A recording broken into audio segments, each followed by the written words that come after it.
ये अपनापन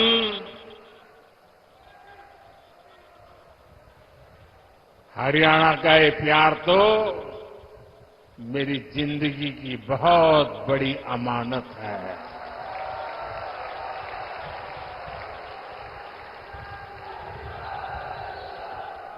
मैं बड़े गर्व के साथ कहता हूं, मैं जो कुछ भी हूं उसमें हरियाणा का भी बहुत बड़ा योगदान है।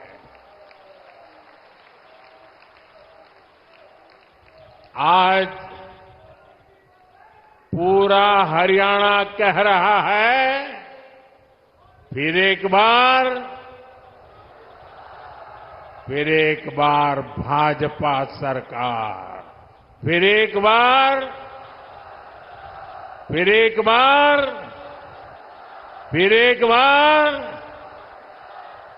साथियों, आज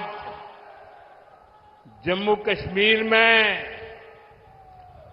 दूसरे चरण का मतदान भी हो रहा है। ये मतदान शांतिपूर्ण तरीके से चल रहा है। लोग सुबह से ही वोट डालने के लिए कतारों में लग गए हैं। पहले चरण में जिस तरह जम्मू कश्मीर में वोटिंग का रिकॉर्ड टूटा, वो भी दुनिया ने देखा है।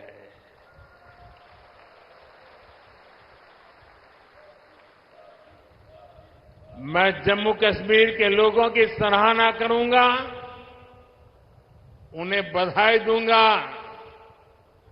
कि वो लोकतंत्र के इस पर्व में उतने उत्साह से हिस्सा ले रहे हैं। साथियों, भाजपा सरकार में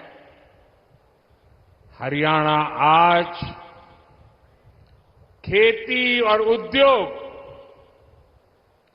दोनों मामलों में देश के टॉप राज्यों में अपनी जगह बना रहा है।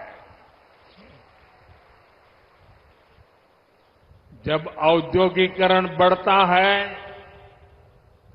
तो इसका सबसे अधिक फायदा गरीब को, किसान को और दलित को होता है। बाबा साहब आंबेडकर, जिन्होंने बाबा साहब आंबेडकर को पढ़ा होगा, न पढ़ा हो तो पढ़ ले। बाबा साहब आंबेडकर मानते थे कि दलितों के सशक्तिकरण में उद्योगों की बड़ी भूमिका होती है। वो देखते थे कि गरीब के पास, दलितों के पास, वंचितों के पास पर्याप्त जमीन नहीं होती। वो जानते थे बहुत से गरीब साथी भूमिहीन होते थे, खेत मजदूरी में अपनी जिंदगी काटते थे। इसलिए बाबा साहब कहते थे कि जब फैक्ट्रियां लगती है तो दलितों, वंचितों को अवसर मिलता है। इसलिए बाबा साहब दलितों से टेक्निकल स्किल सीखने के लिए कहते थे। भाजपा की नीति निर्णयों में, भाजपा के विचारों में आपको बाबा साहब की यही सोच दिखाई देगी।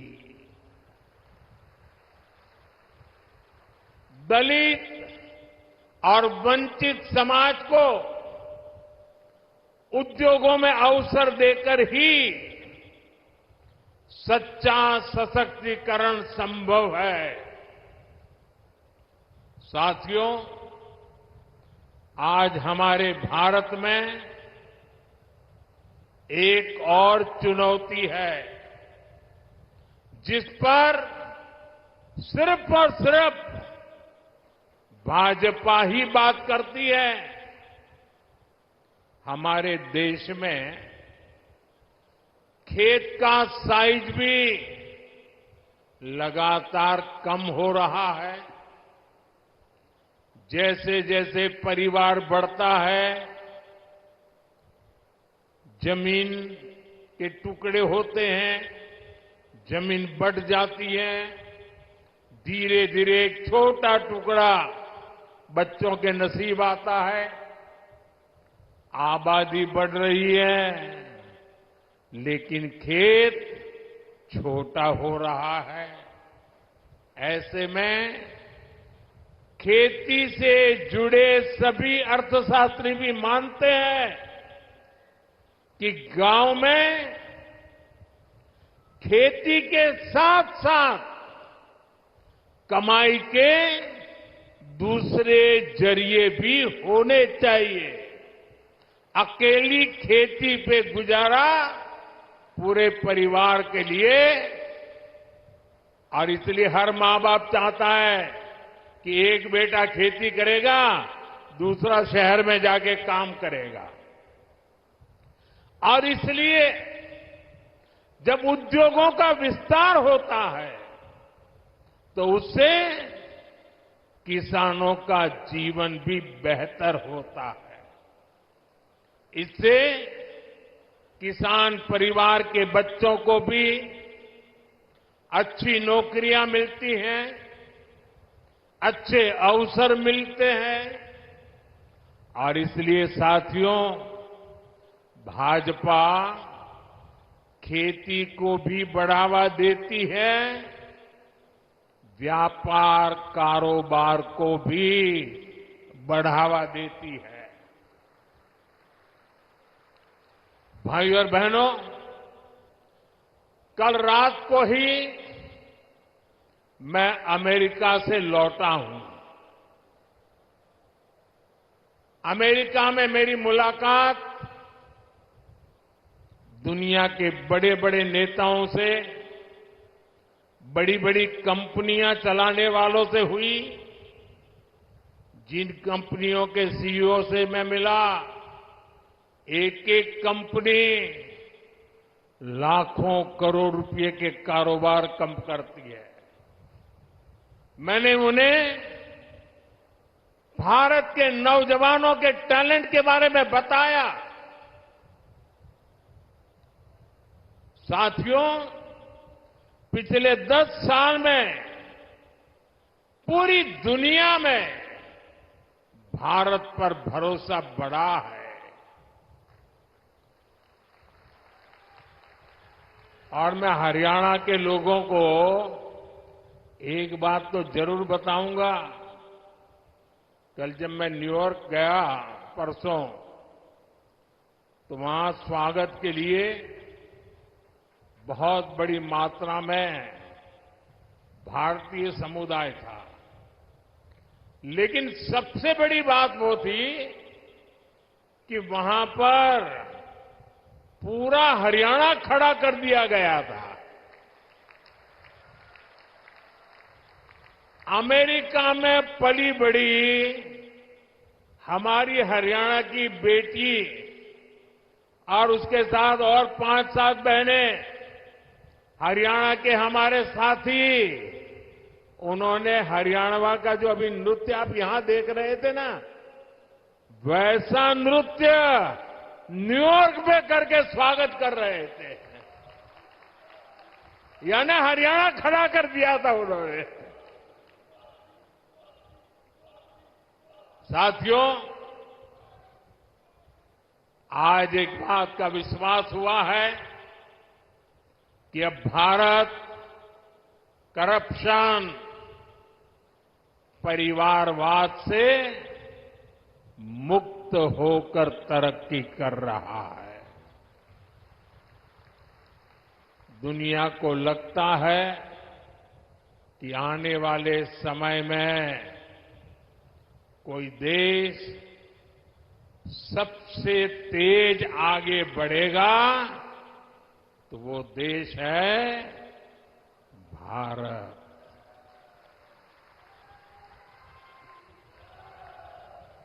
बेटे, आप बहुत बढ़िया चित्र बना के लाए हो, लेकिन ऐसे खड़े रहोगे तो थक जाओगे। आप मेरे लिए लाए हैं। चलिए, मैं मेरे एसपी जी को कहता हूं, वो आपसे वो फोटो ले लेंगे। पीछे अपना नाम पता लिख लेना, मैं आपको चिट्ठी लिखूंगा। अपना नाम पता पीछे लग देना।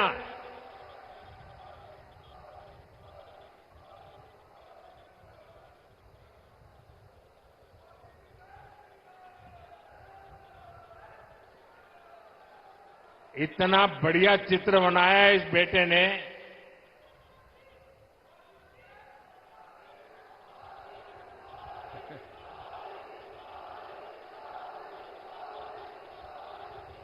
साथियों, आज दुनिया की बड़ी बड़ी कंपनियां भारत में निवेश के लिए, यहां अपनी फैक्ट्रियां लगाने के लिए आतुर है। आप सोचिए, जब इतनी बड़ी कंपनियां भारत में निवेश करेगी तो इसका बहुत अधिक फायदा मेरे हरियाणा को होगा, यहां के नौजवानों को होगा, यहां के किसानों को होगा। आज हमारा ये हरियाणा गुरुग्राम, फरीदाबाद से लेकर सोनीपत, पानीपत तक दुनिया की बड़ी बड़ी कंपनियों का सेंटर बन रहा है। थैंक यू बेटा, मिल गया मुझे, मिल जाएगा। इनको दे दीजिए। हाँ, शाबाश। अब आराम से बैठो बेटा, देखिए गिरना मत। देश से निर्यात होने वाले 35% से अधिक कालीन और करीब 20% कपड़े हरियाणा में ही बनते हैं। यहां खरखौदा में देखिए, भाजपा औद्योगिक शहर बना रही है। कोशिश यही है कि यहां के हमारे नौजवानों को ज्यादा से ज्यादा नौकरियां मिले, रोजगार मिले। हरियाणा भाजपा ने घोषणा की है कि ऐसे अनेक औद्योगिक शहर राज्य के अलग अलग हिस्सों में बनाए जाएंगे। अभी मारुति का कारखाना लगना भी यहां तय हो गया है। आने वाले समय में ऐसे कई बड़े बड़े कारखाने यहां लगने वाले हैं। साथियों, मेक इन इंडिया के 10 सालों ने भी इसमें बड़ी भूमिका निभाई है। हम मोबाइल फोन से लेकर लड़ाकू विमान और विमान वाहक पोत तक अब भारत में बना रहे हैं। बीते 3 साल में ही मैन्युफैक्चरिंग से जुड़े सेक्टर में लाखों नए रोजगार बने हैं। आज भारत में बनी चीजें हम उन देशों को भी बेच रहे हैं जहां से पहले हम मंगाया करते थे। अब आप देखिए, भारत में बनी सुजुकी गाड़ियां, मूलतः वो कंपनी जापान की है। सुजुकी कंपनी गाड़ी अब यहां बनाती है और जापान वाले भारत से वो गाड़ी मंगवा करते खरीदते हैं। और ये कमाल कहां होता है मालूम है? ये कमाल कहां होता है मालूम है? ये कमाल मेरी हरियाणा की धरती से होता है। हरियाणा की धरती से बने उत्पाद आज दुनिया के बाजारों में पहुंच रहे हैं। यही है नए भारत की ताकत। साथियों, अब जब दुनिया भर से लोग भारत में फैक्ट्री लगाना चाहते हैं, नई कंपनियां खोलने आना चाहते हैं, तो आप खुद सोचिए हरियाणा में यहां कैसी सरकार होनी चाहिए। हरियाणा में उद्योगों को बढ़ावा देने वाली भाजपा सरकार जरूरी है। हरियाणा में नौकरियों को बढ़ावा देने वाली भाजपा सरकार जरूरी है, क्योंकि आप भी जानते हैं जहां भी केंद्र सरकार आई और कांग्रेस को मौका मिला, जहां जहां कांग्रेस ने पैर रखा, एक काम पक्का, करप्शन, करप्शन, करप्शन, भ्रष्टाचार, भ्रष्टाचार, भ्रष्टाचार, भाई भतीजावाद, भाई भतीजावाद, भाई भतीजावाद। भारत के सरकारी सिस्टम में भ्रष्टाचार को पैदा करने वाली, पालना पोसने वाली, हमारे देश में भ्रष्टाचार की कोई जन्मदात्री है तो कांग्रेस पार्टी है। कांग्रेस का शाही परिवार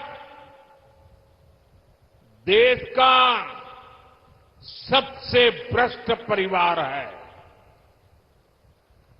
और जब हाईकमान भ्रष्टाचारी है तो नीचे फिर लूट का खुला लाइसेंस मिल ही जाता है।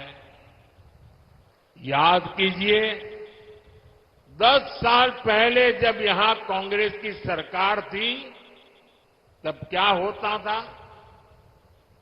आज जो नए वोटर है ना, 18 साल 20 साल के, उन्हें तो पता तक नहीं होगा कि 10 साल पहले हरियाणा को कैसे लूटा गया था। तब हरियाणा में किसानों की जमीन को जम करके लूटा गया। कांग्रेस ने हरियाणा को दलालों और दामादों के हवाले कर दिया था।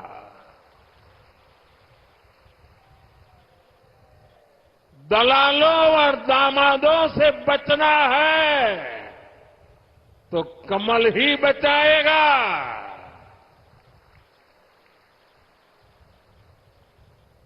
किस किस कांग्रेस नेता पर आरोप लगे हैं ये आप अच्छे से जानते हैं। हरियाणा में एक भी नौकरी ऐसी नहीं थी, ये 10 साल पहले की कथा है, एक भी नौकरी ऐसी नहीं थी जिसमें खर्ची और पर्ची न चलती हो। सरकारी ठेकों में जमकर भ्रष्टाचार होता था। हरियाणा को लूट कर खाने वाली ऐसी करप्ट कांग्रेस को हरियाणा की सरकार से मीलों मीलों दूर रखना है, तब जाके हरियाणा बचेगा। और आपका तो मुझ पर हक है, मुझे भी तो हरियाणा का कर्ज चुकाना है।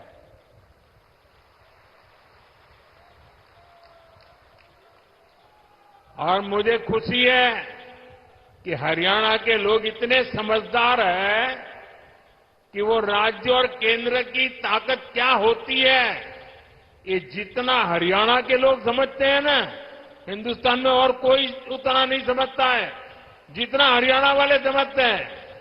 और इसलिए हरियाणा हमेशा राज्य में वही सरकार बनाता है जिसकी दिल्ली में सरकार होती है।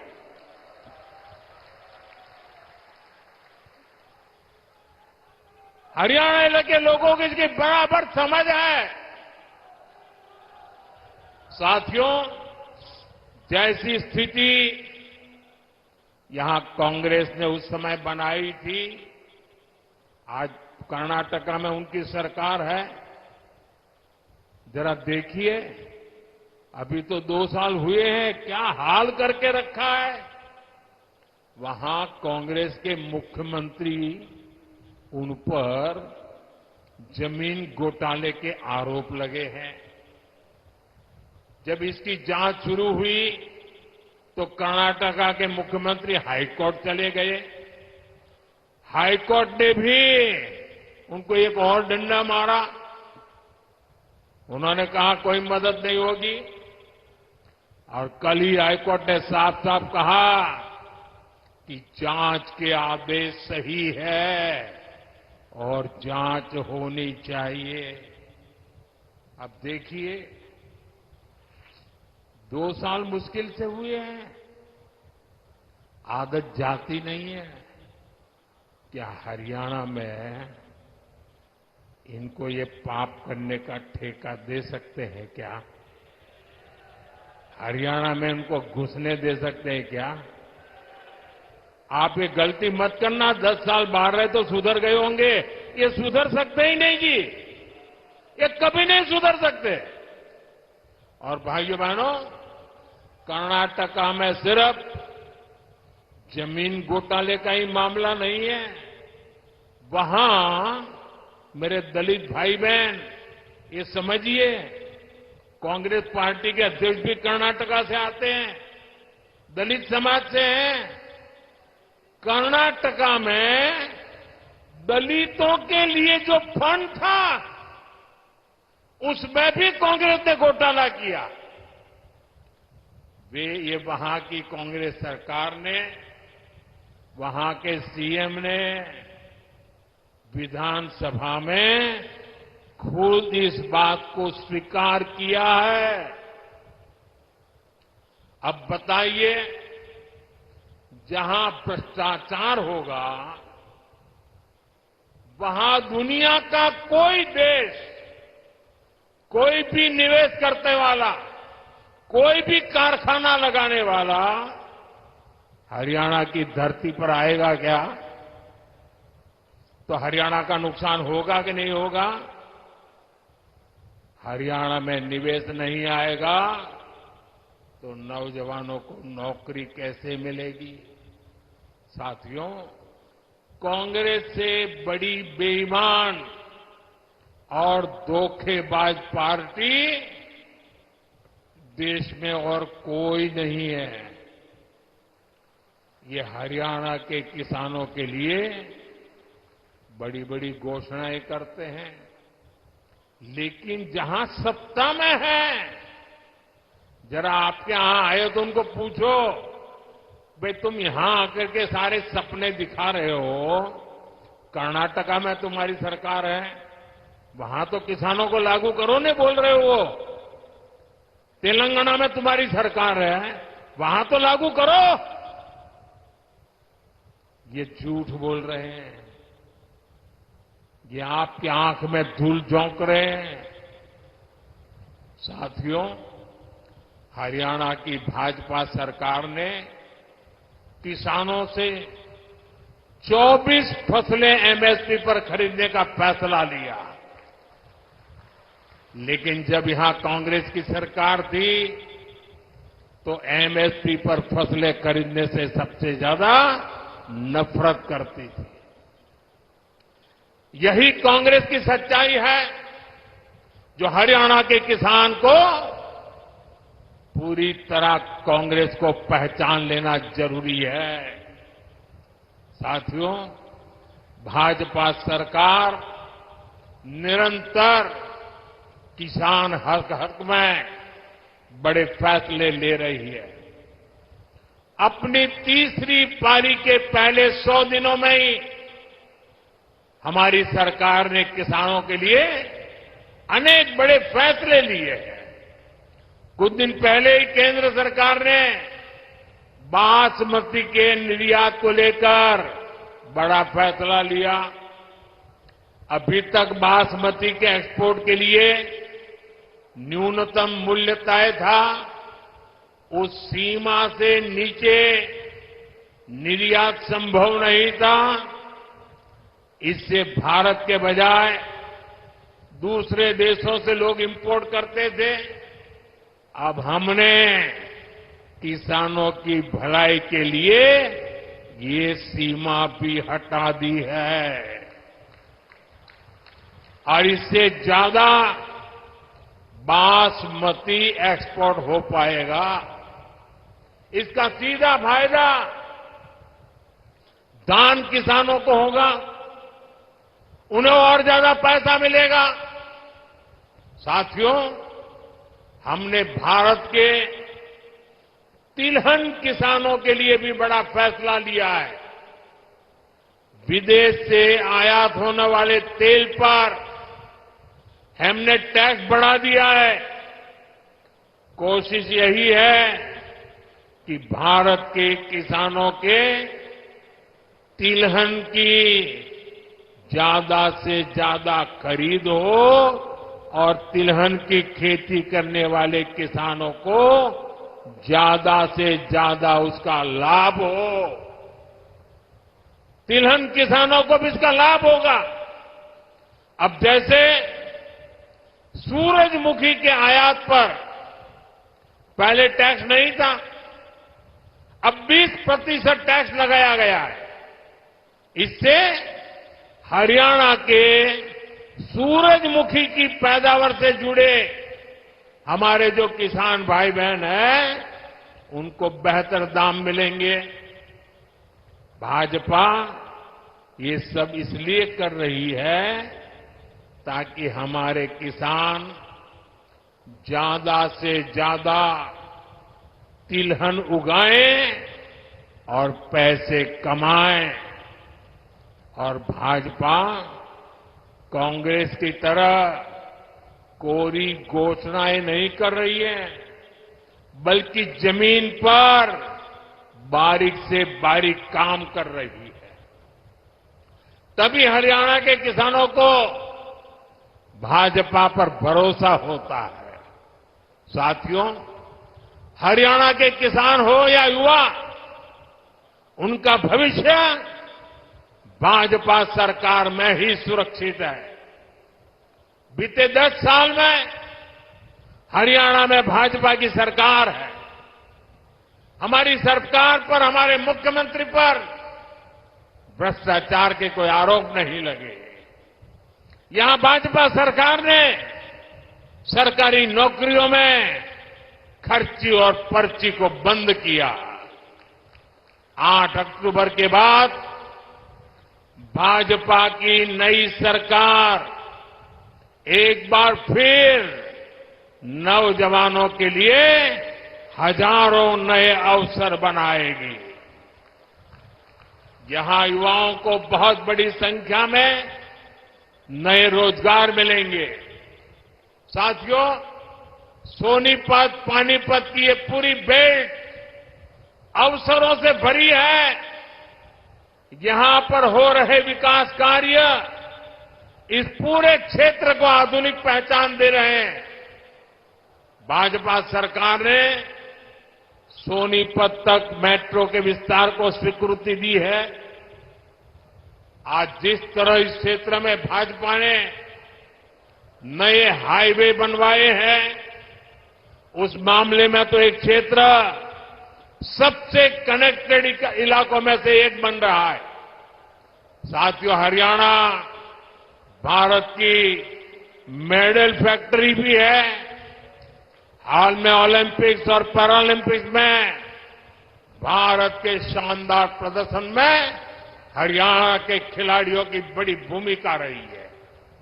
अब भारत में हम 2036 में 2036 में ओलंपिक कराने के लिए प्रयास कर रहे हैं। इसका फायदा हरियाणा के नौजवानों को होगा। यहां स्पोर्ट्स का नया इंफ्रास्ट्रक्चर बनेगा। गांव-गांव में नए खिलाड़ियों को अवसर मिलेगा। आप देखिए, देश की तीसरी स्पोर्ट्स यूनिवर्सिटी यहां भाजपा ने ही सोनीपत में बनवाई है। अब हरियाणा भाजपा ने घोषणा की है, हर जिले में अलग अलग ओलंपिक खेलों की नर्सरी बनाएंगे।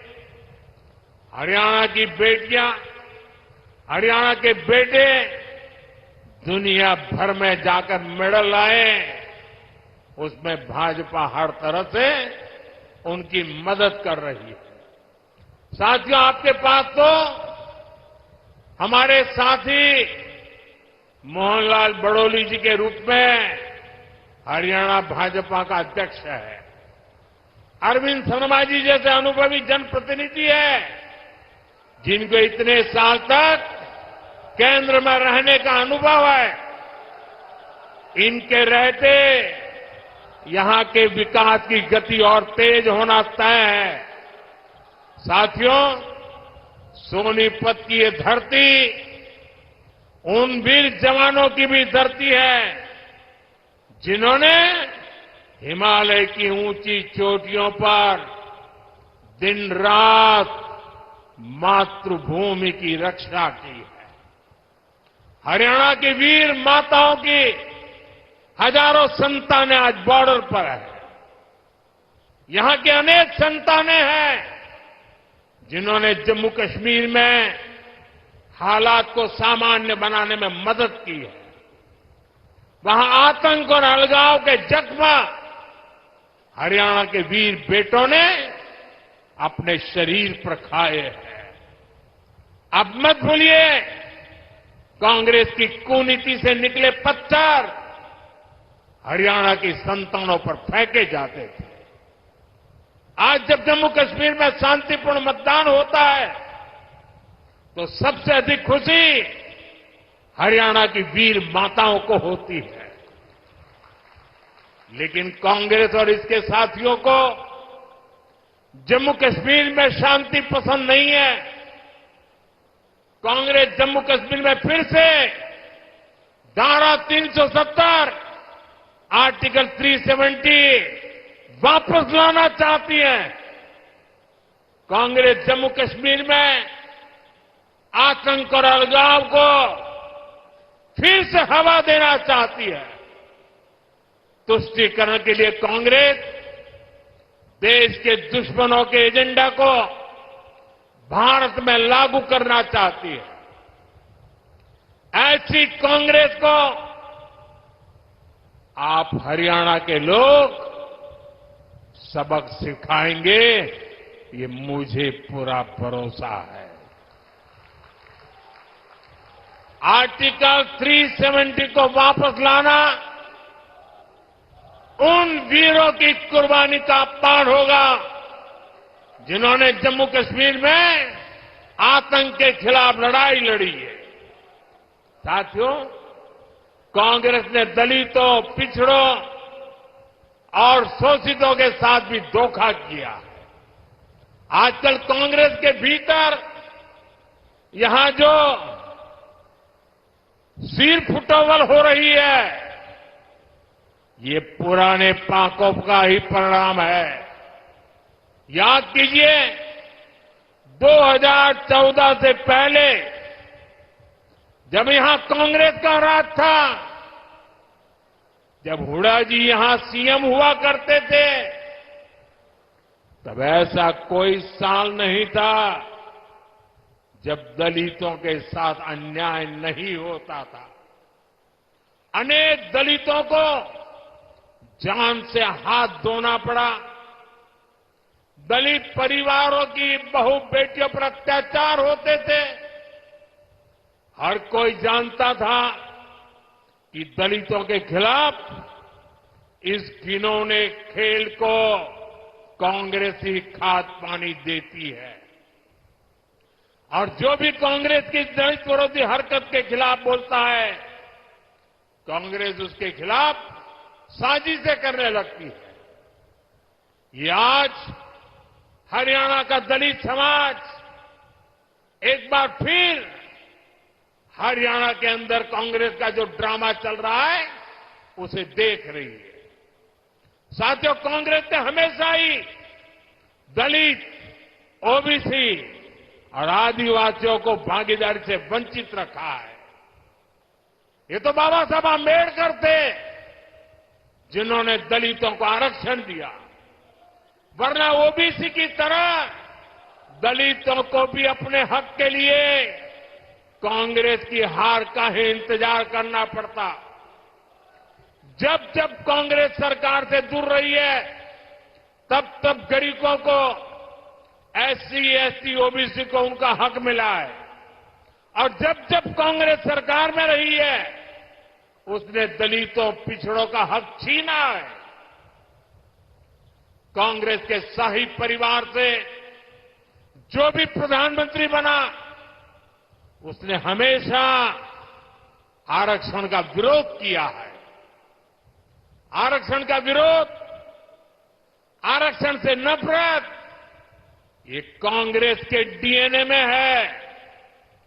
इसलिए आज भी हम देखते हैं कांग्रेस के शाही खानदान की चौथी पीढ़ी भी आरक्षण को हटाने की बात कर रही है। आपको कांग्रेस की आरक्षण विरोधी चालों से सावधान रहना है। साथियों, बीजेपी ने दलित, ओबीसी और आदिवासियों को सही मायने में भागीदारी दी है। वंचित और पिछड़े समाज के हर व्यक्ति को भाजपा ने हमेशा आगे बढ़ाया। यहां हरियाणा में देखिए, हमारे नायब सिंह सैनी जी को भाजपा ने सीएम बनाया। इतने कम समय में ही इन्होंने पूरे हरियाणा के लोगों के दिल में जगह बनाई है। आज यहां लोग कहते हैं कि यो नायब सैनी एक किसान मजदूर का बेटा से, इसके किवाड़ लोगा ताई 24 घंटे खुले रवे से। भाइयों और बहनों, कांग्रेस की सरकारों की एक और पहचान है, कांग्रेस सरकार अस्थिरता के लिए भी जानी जाती है। बीते कुछ सालों में ही जहां जहां इनकी सरकारें बनी, वहां यही दिखने को मिला है। कांग्रेस शासित हर राज्य में उनके मुख्यमंत्री और मंत्री झगड़ों में उलझे हुए हैं। उनको जनता की तकलीफ, उनके दुख दर्द से कोई लेना देना नहीं है।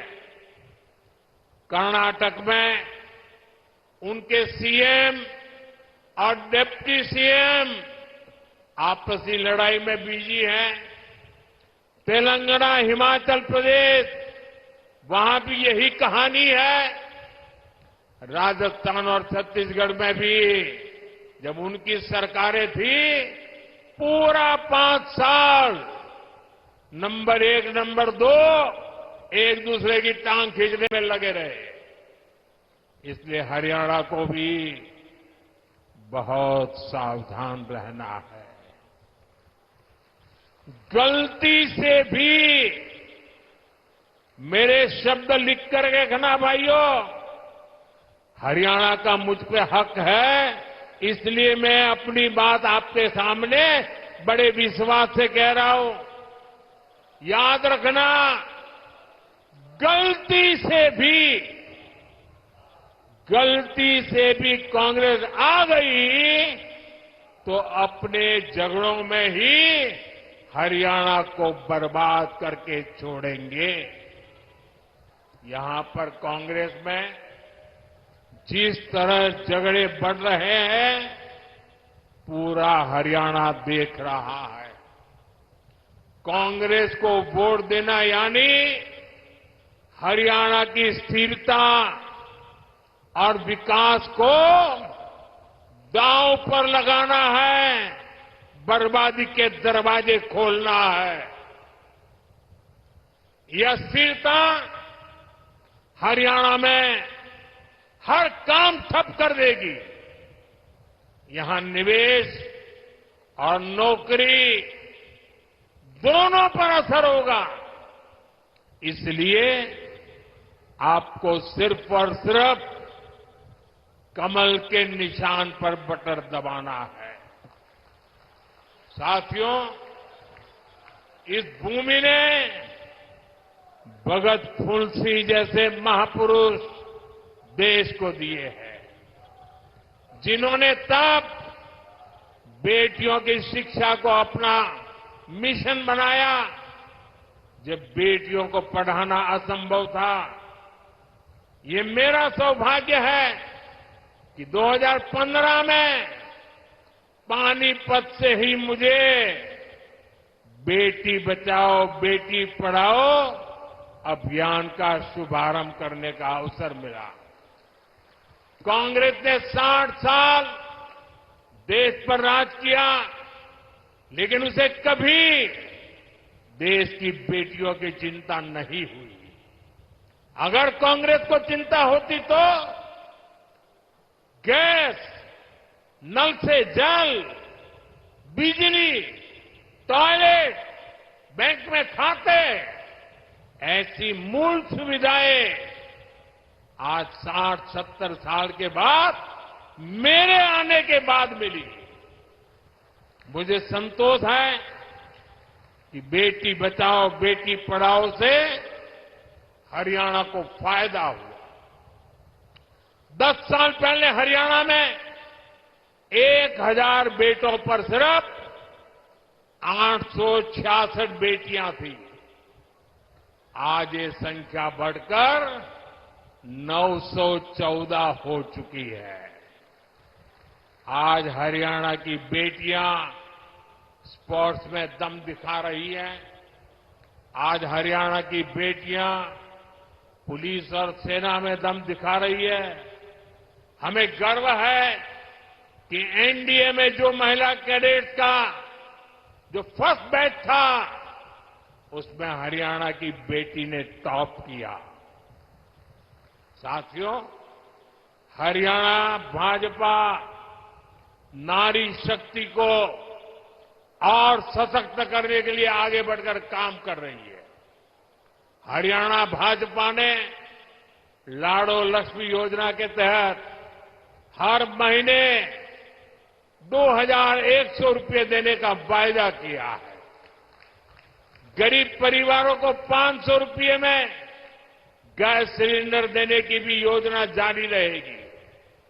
हरियाणा भाजपा ने 5 लाख लखपति दीदी बनाने और हर गांव में ड्रोन पायलट दीदी बनाने की भी घोषणा की है। साथियों, भाजपा का संकल्प ये पक्की गारंटी होता है। भाजपा जो कहती है वो करके दिखाती है। हरियाणा में भी हर वायदे तेजी से जमीन पर उतर के रहेंगे, आपके घर तक पहुंचेंगे। इसलिए 5 अक्टूबर को हमारे इन सभी उम्मीदवारों को भारी मतों से विजयी बनाना है। लगातार तीसरी बार हरियाणा में कमल खिलाना है। एक बार फिर इतनी बड़ी संख्या में हमें आशीर्वाद देने के लिए आप आए, मैं आपका बहुत बहुत आभारी हूं। दोनों हाथ ऊपर करके पूरी ताकत से मेरे साथ बोलिए, भारत माता की, भारत माता की, भारत माता की। बहुत बहुत धन्यवाद। For more such videos, subscribe to the NewsX YouTube channel, hit the bell icon.